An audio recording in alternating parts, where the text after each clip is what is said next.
Everyone, আজ আমি করলা পুর করতে যাচ্ছি, তিতা করলা পুর। তো এটার জন্য আমি কিছু করলাকে সেদ্ধ করে বিচি ছাড়িয়ে রেখেছি। এখানে সেই বিচিগুলোকে থেতো করেছি। শুকনো লঙ্কা কুচানো, রসুন কুচানো, আদা কুচানো, পেঁয়াজ কুচানো আর শস্য গুঁড়া, হলুদ, লবণ আছে। তো আমি একে একে দিয়ে দিচ্ছি। পেঁয়াজ কুচানো দিলে, রসুন কুচানো, আদা কুচানো, কাঁচা লঙ্কা কুচানো,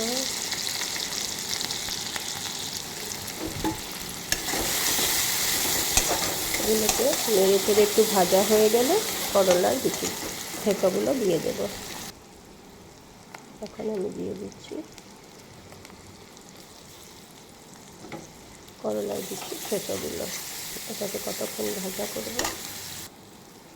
এখন আমি দিয়ে দিচ্ছি হলুদ গুঁড়ো পরিমাণ মতো, নুন পরিমাণ মতো,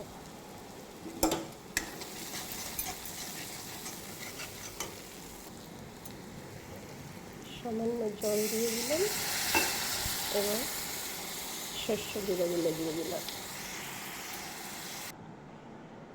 তৈরি হয়ে গেল আমাদের পুর। এখন এগুলোকে চাউলের গুঁড়া দিয়ে বড়া করা হবে। আমাদের করলা পুর তৈরি।